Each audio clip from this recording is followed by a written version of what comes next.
Before I bought my first serious boat, before the deposits, the random phone calls on Friday evenings from brokers, the mechanical failures, the strange marinas, before I understood what I was actually walking into, I just wish somebody had looked me in the eye and said, one sentence, just one.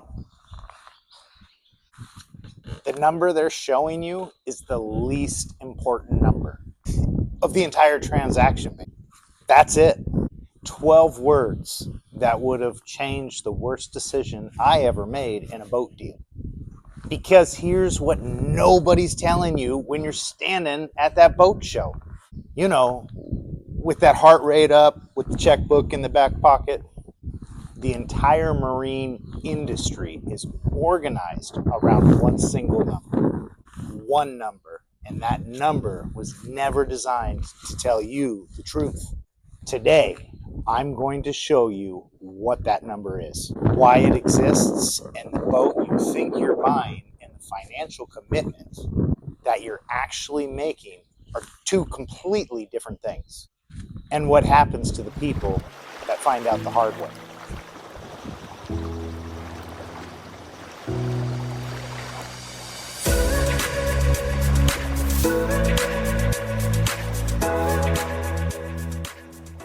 I've been in and around the boat business my entire adult life.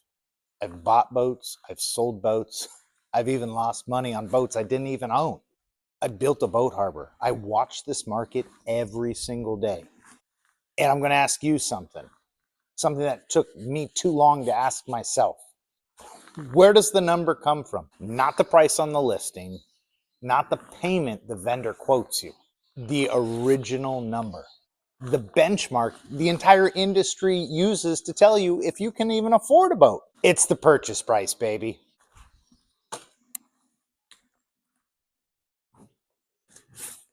The benchmark, the purchase price. That number has been the center of every boat transaction for as long as I can remember. Every dealer, every broker, every manufacturer, every boat show conversation. Hey, what's your budget, buddy? What can you afford monthly? What are you looking to spend? One number, start to finish. Here's what I've never heard a single salesman say. Hey, buddy, let me show you what this boat's actually going to cost you per year. Because that number, the real number, would end a lot of deals before they started.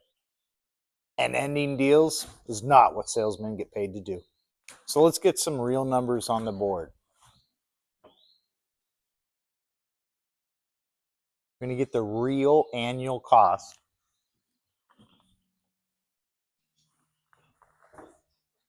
$35 to 45%.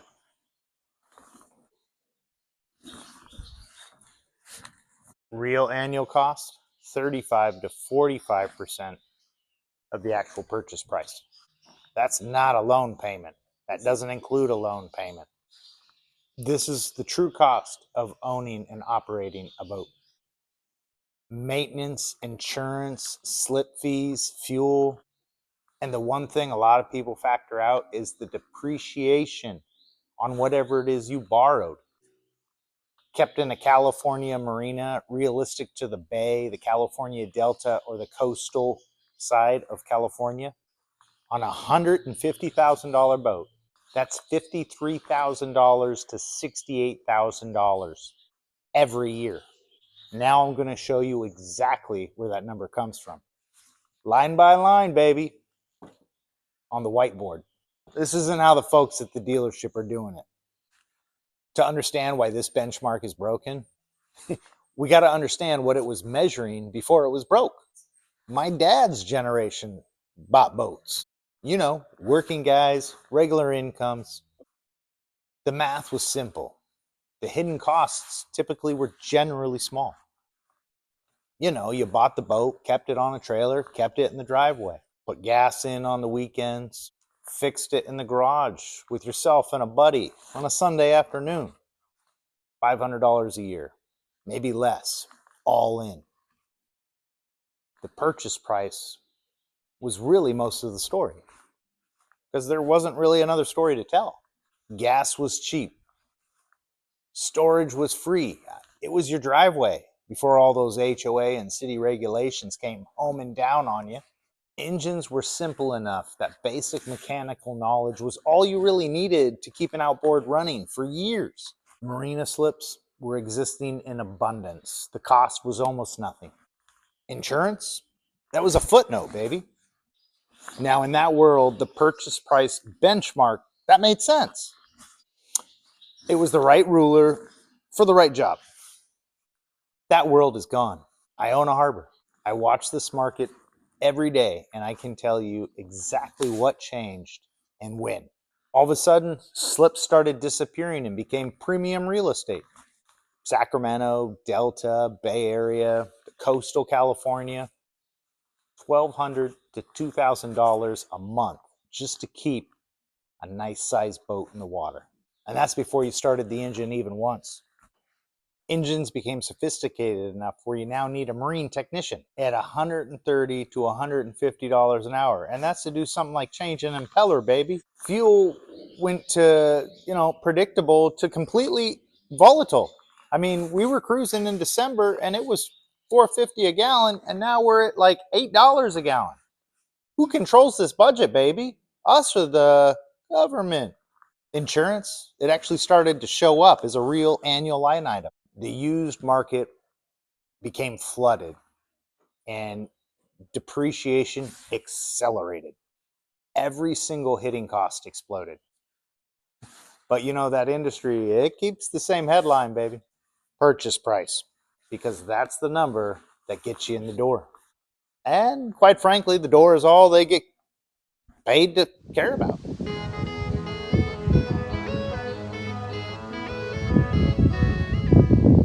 Now, let me put the real number on the board. Not a nightmare scenario, not a worst case.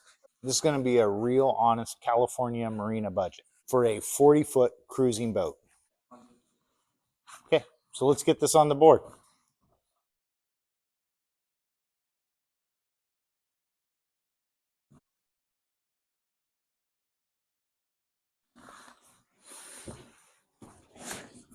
Okay, we got some stuff on the board here. We got the real cost, at $150,000 boat per year. What's that going to cost? Line one, marina slip. So line item, slip fees. Let's get those on the board. Slip fees, $14,400 to $24,000 a year. That is the cost of participation. The price of keeping the boat in the water before you've even touched that throttle once. Line two, baby, maintenance. Most credible sources cite a range of 8 to 15% of the vessel value per year. Now, I use 10% because that's my experience on a vessel that I'm actively cruising that's 30 plus years old. Bottom paint, zincs, impeller, oil changes, the work that happens whether you're going to use the boat or not. Now let's go to line three, insurance.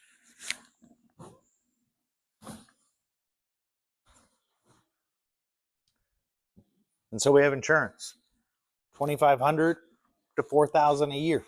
Now let's go into line four, fuel. This is all going to be based on 150 hours of use. A real boater, not a fantasy number. Twin diesel engines at 15 gallons an hour combined. 2,250 gallons, $4.50 a gallon. So fuel, 10,000 a year. Now we're going to go to line five. This doesn't apply to everybody, but I bet it applies to more than one who admit it. That's the loan payment. $150,000 financed at current rates over 15 years. Loan payment, $14,400 a year. And now we're going to put the one line that never shows up in any ad. That's depreciation. In the early years of new boat ownership, a boat loses approximately 8 to 10% of value per year annually. Depreciation, $12,000 to $15,000 a year. So what is this all total? Let's get it on the board, baby.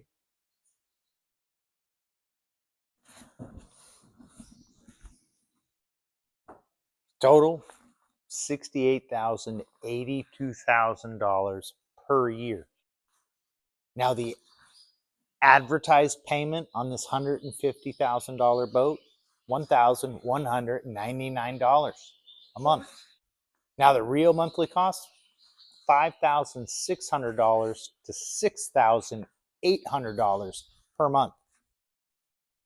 The purchase price is the least important number in this transaction. And that's by a factor of 5. Now, before you say, Ray, that's a big boat, I'm looking at something smaller.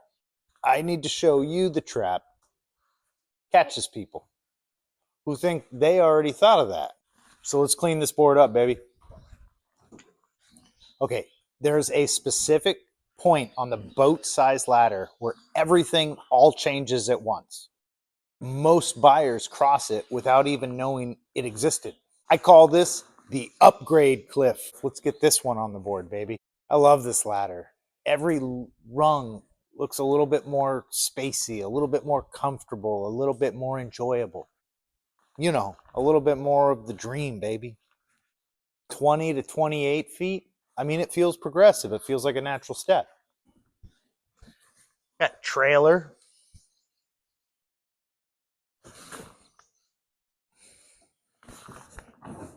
I mean, the 20 feet. You got trailer, driveway, DIY. At 20 feet, you're in a trailerable world. Slip, 0. Storage or driveway. Maintenance, you and a buddy on a Saturday. The purchase price tends to be most of the story here. Now, the moment you've crossed this line, the cliff, baby, everything changes simultaneously. You need a slip. You need professional service. The insurance tier, it changes. A haul out for bottom paint goes from an afternoon to $200 to $500 for a yard bill. Fuel burn doubles. A pre-purchase survey costs approximately $2,500 to $4,000 before you even own anything. So now let's get these things on the board. We have plus going from a 28-foot boat to a 35-foot boat doesn't add 25% to your annual cost. It can triple them overnight because you cross the cliff. I watched a guy buy a converted ski boat, turned it into a fishing rig. He took his family out one day. He listed it for sale on Craigslist the next morning. One day. But the one that really still stays with me, a friend bought a 25-foot power catamaran. This thing was built for fishing. Here's the kicker. He bought the boat without his wife seeing it first. How many guys have done that? Comment below. I want to hear the story, baby. He took her out exactly once. Sarah and I, we were actually there. I remember this vividly. It was like 7 p.m. in Benicia. It was dusk hour. It was magic hour, baby. And that's when all the magic happens, right? She steps off the boat, looks at him, long stare, and says, "Never again." But he still owns the boat. This thing hasn't moved in years. Every month, slip fees, maintenance, insurance on a vessel that just sits. The value completely eroding. The gap between what it's worth and what it costs significantly widening. What it's worth versus what it costs to keep annually. No clean exit. That's not just a financial mistake. That's what I call a phase change. In physics, a phase change isn't just when something gets worse, it's when something becomes structurally different. Water doesn't become extremely cold water when it freezes, it becomes ice. And turning ice back into water requires exponentially more energy. My buddy, he's not paying for a boat. He's actually paying for a permanent mistake. And I watched this happen in a single afternoon. Now, I want to tell you what this math feels like from the inside. Not as a concept, but an actual specific day. We were at Glen Cove Marina. I had a mechanic out, not for the first time, and he looked at me and he said, it wasn't one cylinder that needed to be rebuilt. It was multiple cylinders. Now, at that exact moment, I mean the exact moment that those words left his mouth, my phone rang, and I ignored it. And it rang again and again, and then I picked up. It was the broker for Motor Yacht Ecstasy. He said, I know you're in the middle of something, but I'm going to give you a deal. I want to give you a shot at this. Now, here I am. I'm standing on a 60-foot, actually, this was a 53-foot Hatteras with a broken engine. And the person on the other line was offering me a way out and a way forward at the exact same moment. Here's the part most people don't know. We had already lost $15,000 on a boat called Endurance. We're talking about a deposit on a deal that fell apart even before I took ownership. I have a full video on that. I'm going to throw the link down below. So one deposit's already gone, $15,000. Poof, gone. And now I'm being asked to send another deposit. Sarah and I had some of the hardest conversations of our marriage during that stretch. I mean, we have a Mexico fund, a cruising budget that we've been building for years, for a passage that we've been basically planning for our entire lives. This boat is Mexico. That's the plan. That's always been the plan. And I was watching that fund disappear, deposit by deposit, before I even had a boat in the water. I'm telling you this not for sympathy. I tell you this because I actually went into this with more knowledge than most buyers ever will. I've owned boats my entire life. I've done multiple Pacific Ocean passages from the harbor that I built in the California Delta past the Golden Gate and into the coastline of California. And I still find myself sitting on a broken boat watching my Mexico fund bleed out. Imagine walking into that situation armed with nothing but a purchase price and a monthly payment figure.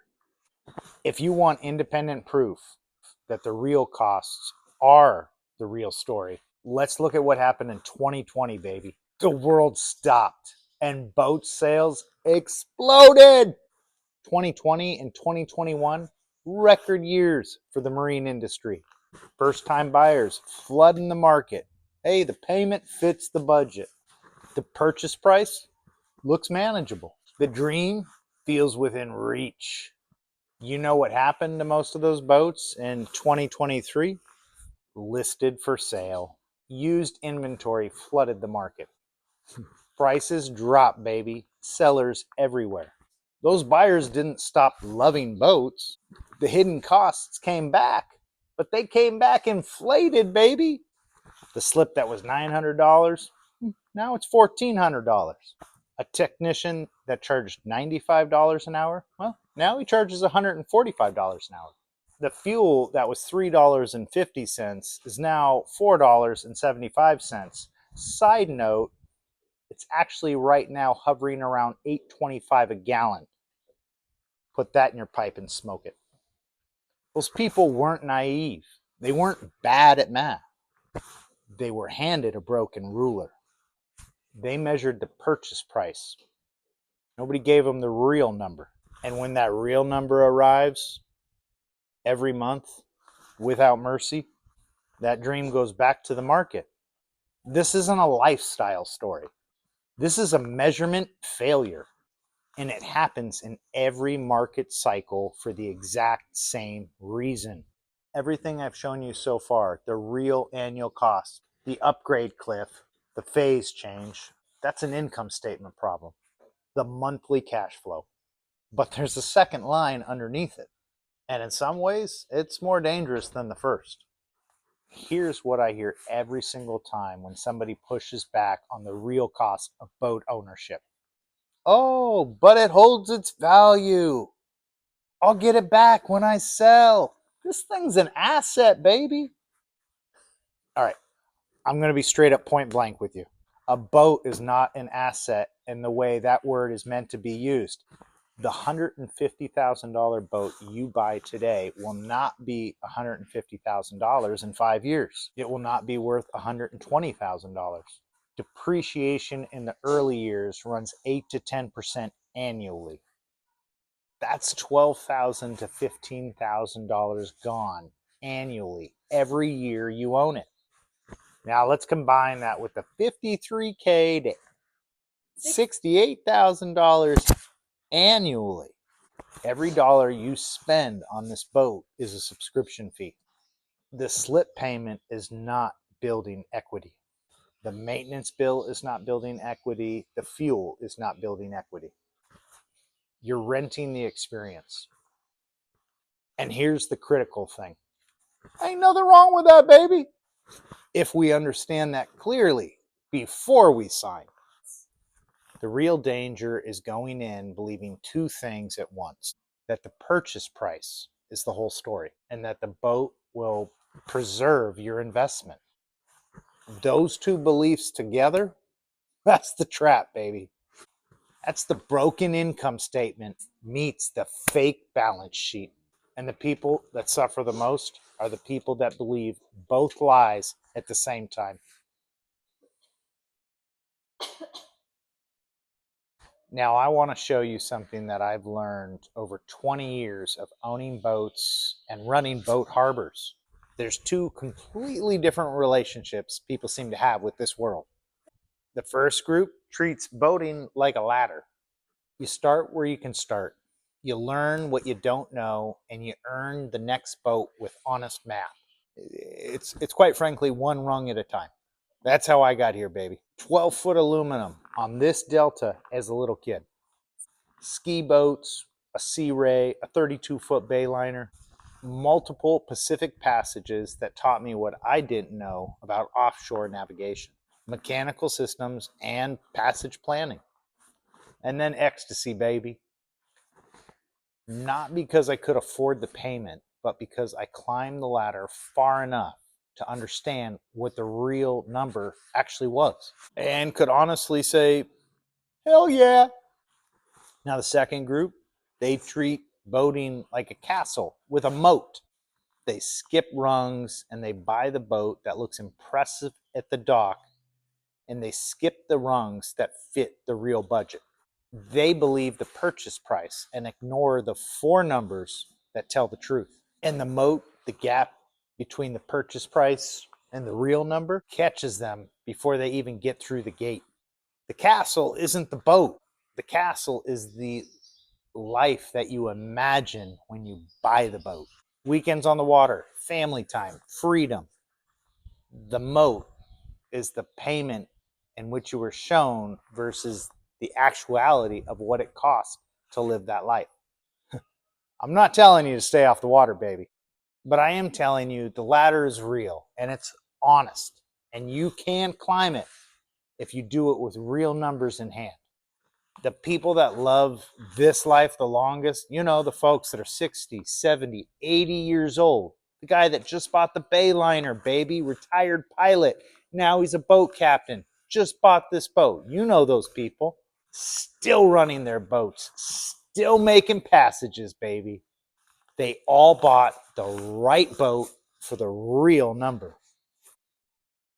Because a boat that you can actually afford to use is worth 10 times a boat sitting at the dock collecting bills that you resent paying. I want to leave you with something that I've watched happen more times than I can count. Right here, Bethel Island, Discovery Bay, the California Delta. People buy boats and people buy secondary homes thinking they're buying leisure. They've worked hard for years. They've learned something. They imagine showing up on a boat ready to go. But then they arrive and all they do is just work on it. That's the thing. The thing that needed fixing last time still needs fixing. Not to mention something else broke while you were away for the 4 to 6 weeks, and the marine technician has left you 3 messages. By the way, that part, it's on back order. 3 weeks. The leisure one is bought has literally become a second job. The invoices never stop. Small ones mostly, 50 here, 100 there, 200 there, but they never stop stacking. And I've watched these people, good working, hardworking people, chalk this up to a great expense, worth every penny. Hell, I'd do it again. And I sit here because honestly, this is my life. It's not an escape, not a weekend asset. And I know the math. If you show up expecting leisure but get work, if the invoices are consistent and the enjoyment is rare, did you really have a great experience? You had an expensive one. And listen, if you're already in this, it doesn't mean that you can't make the most of where you already are. You definitely can, but the math is still math, and ignoring it, it's only going to make it more expensive. The gap between what you expected and what you got is almost always traceable to one thing. The number that you were given at the start was never designed to tell you the truth. I want to be honest with you. This is the best life I know. I grew up on a 12-foot aluminum boat.